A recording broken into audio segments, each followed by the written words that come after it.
I'm a man of vision and mission. Write it, there will be betrayal among my workers.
I'm a man of vision and mission.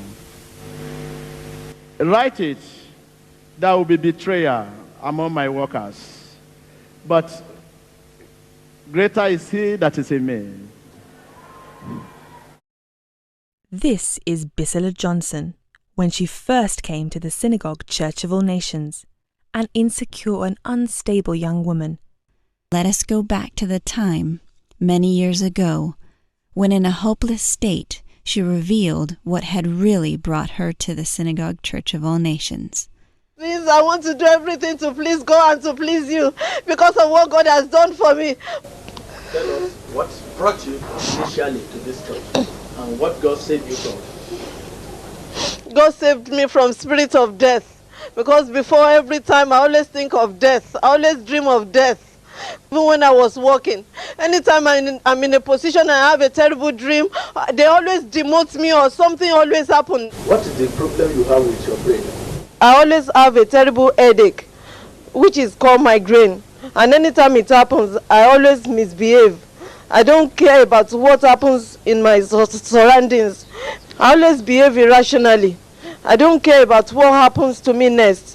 Tell us what normally happens to you, the experiences you have when this migraine comes. I always have terrible nightmares.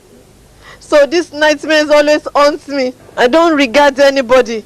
I just behave the way my spirit dictates to me.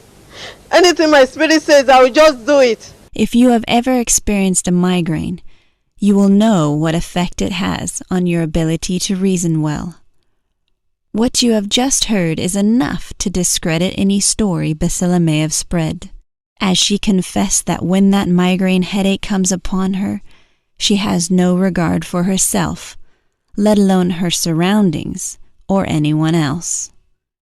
Watch and pray so that you will not fall into temptation. During her stay at the Synagogue Church of All Nations, there were occasions where Bisela's rebellious attitude and dishonest conduct had led her to walk out on the Synagogue Church of All Nations, only to come back sometime later pleading for forgiveness. My name is Bisola. I've acted as an enemy of God rather than a friend. I'm coming today as a prodigal daughter so that God will forgive me, and the man of God will forgive me, and the old church synagogue will forgive me. I do all kinds of things that are not worthy of a Christian. Instead of humility, I've been very proudful. I've been aggressive. I've been rebellious. When I left the synagogue church, nobody asked me to leave. I'm asking God to forgive me. This is another time that Bisela returned to the Synagogue Church of All Nations. Man of God, please. Please help me. I have another place to go. Please help me. What are the things you used to do? I'm stubborn. I'm proud. I lie. I do all kinds of things. Please help me. I'm the worst sinner here. Please. I need forgiveness, please. Everybody, please. You all know me, but I've changed. People find it difficult to believe you. Here is another blasphemer who has been going about propagating vicious lies against the Synagogue Church of All Nations. He came to the ministry, but eventually left the church due to his misconduct, packed inside the same DVD which Bisela used to spread her fabricated lies. When I got back to Ghana, I said, no, I need to marry. I met with a young lady. We talked and we agreed. The father was the father of the girl was the regional minister of Volta region. A very wealthy family and good girl, educated girl. I said, okay, I better go home and tell Tibijoshua that I've seen somebody I want to marry. When the girl agreed. You have heard from his own mouth what the real purpose of his heart was. When he was now sent on an assignment to the Accra, Ghana branch of the church, he abused the position and authority given to him by getting involved with a lady who was a member of the Synagogue Church of All Nations where he had been posted, which led to his abandoning the ministry. Would you put your trust in a man like this? I was surprised to hear that I was not sick. Even my co-workers knows I work with a UTC. At least anybody that knows UTC can go there and find out if I was sick before. So I was surprised that somebody called Mr. Agomo goes about telling them that I was not sick. So I don't know him before. So I don't know why he goes about blackmailing the man of God and myself. So my wife too will testify to that. Someone said he bought a wheelchair for him. The wheelchair is not bought for him by any other person, by his colleagues in the working place. So I'm here. I'm surprised to hear that Mr. Agomo says is the one that provided him with the wheelchair. I was able to see man of God. I received my healing. So since then, that's about 9 years ago now. I've been working in the same company and I'm still moving. So I was surprised to hear that I was not sick. Now my husband is healed. Since 9 years ago, we have been living fine. May God forgive Agomo for what he said, because since 9 years now, I and my husband and my children, we are living to the glory of God. Praise the Lord. May God forgive him. Both Mr. Maxwell E.J. and his wife testify to the miracle they received 9 years ago in the Synagogue Church of All Nations. Suffering from paralysis of the whole body, Maxwell arrived at the church in the year 2000 in a wheelchair bought for him by his colleagues. This is a striking contrast to Agomo's lie that he was the one who had bought the wheelchair for Maxwell, and that the family had been brainwashed into believing that if he did not sit on this wheelchair, he would not meet the man of God. The truth is that he came already in a wheelchair, unable to walk. After Tibijoshua prayed for him, he stood up out of his wheelchair and miraculously began to walk. And for the last 9 years, he has been walking and living freely. If you were surprised by the last lie that Agomo had spread about the miracle of Maxwell EJ, and the testimony of Maxwell himself contradicting that lie, here is yet another. There's a woman we also call Mama Jaye Jaye from a place called Bini in Nigeria. I bought the wheelchair. The wheelchair again for Hyacinth. Well, these 4 wheelchairs were being recycled among all the old people they bring. When they bring you, we will brainwash you to sit on wheelchair. Are we talking about? What are we talking? So many things. What we call cancer. Those things are not cancer. What are we talking? So many things. What we call cancer. Those things are not cancer. This is Agomo giving a blatant denial of the miracles taking place at the Synagogue Church of All Nations. And this is the same Agomo years earlier telling us what had convinced him to come to the Synagogue Church of All Nations. My auntie, my uncle's wife, how God used my father, Prophet Tibijoshua, to heal her of severe palpitation of the heart and high blood pressure. So she came back and told me, and told my uncle, and said, let us go. And since I came, I saw the truth, and I kept following him. You have just heard these 2 contradictory statements.